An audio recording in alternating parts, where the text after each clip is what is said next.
Des vidéos sur l'énergie infinie circulent sur YouTube. L'une d'elles montre que l'on peut faire tourner un ventilateur simplement avec des aimants et qu'en plus, en tournant, il produit une énergie telle qu'il peut allumer des ampoules et des appareils électriques. Nous allons vous montrer comment opère ce magicien. Donc voici un ventilateur d'ordinateur. Comme vous pouvez le voir, on a collé des aimants sur chaque pale ainsi que dans les coins, comme dans la vidéo. Donc comme nous n'avons pas de rampe d'halogène, nous allons essayer de faire allumer juste une LED.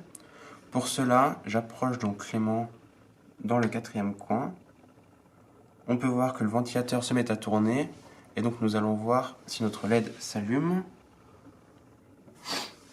Le ventilateur décélère, ce qui signifie que notre LED est bien allumé. La LED s'allume pour une bonne raison, notre ventilateur est truqué. Comme vous pouvez le voir, lorsqu'on ouvre ici, nous avons relié 3 piles boutons entre elles, un reed switch. Le reed switch agit comme un interrupteur, donc lorsqu'on va approcher les aimants, le ventilateur va se mettre à tourner, ce qui va allumer notre LED. Nous avons réalisé un deuxième ventilateur sans trucage. Vous pouvez voir ici qu'il ne tourne pas. Personne n'a jamais réussi à faire tourner un moteur comme ceci car les aimants cherchent toujours leur point d'équilibre magnétique. C'est donc impossible. Dans ce montage, le ventilateur agit comme génératrice, c'est-à-dire que l'énergie mécanique qu'il produit lors de sa rotation génère une énergie électrique. On appelle plus communément cela une dynamo. La puissance électrique qu'il peut produire en fonctionnement génératrice est liée à la puissance inscrite sur le ventilateur.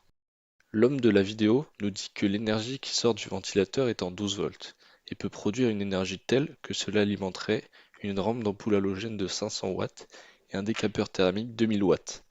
Faire fonctionner 2500 watts d'appareillage nécessiterait un courant de 208 ampères. Or, les fils du ventilateur fondraient à une telle intensité.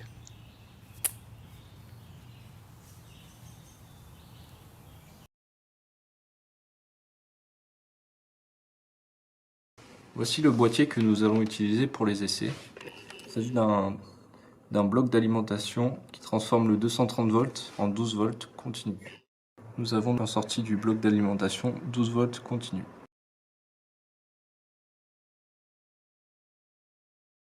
On a réalisé un petit schéma de câblage.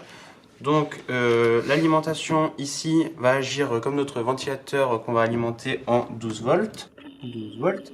On relie donc notre 12 volts à notre carte électronique qui se trouve à l'intérieur du boîtier. Et grâce au multimètre, nous allons voir combien de tension nous avons en sortie. Nous pouvons voir que lorsqu'on alimente notre carte en 12 volts, nous obtenons 0 volts en sortie de notre carte électronique. Donc malheureusement, comme vous pouvez le constater, cela ne fonctionne pas et nous allons voir pourquoi ensemble. En fonctionnement normal, le courant alternatif est transformé en courant continu grâce à un pont redresseur. Il s'agit des 4 petits composants qui sont cachés au dos de notre carte, qui se trouvent ici. Ce sont 4 diodes qui sont reliées entre elles pour former un pont redresseur. Comme son nom l'indique, ce petit dispositif permet de redresser le courant alternatif pour obtenir un courant continu.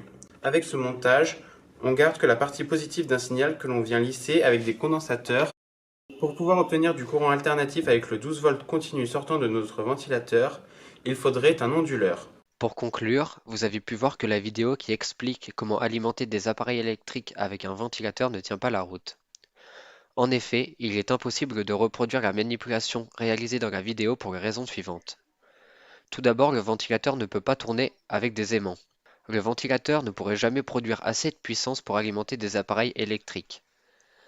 Et enfin, le bloc d'alimentation ne peut transformer le 12 volts continu en 230 volts alternatif car il n'est pas réversible. Comme vous avez pu le voir, la magie tient du domaine de l'illusion.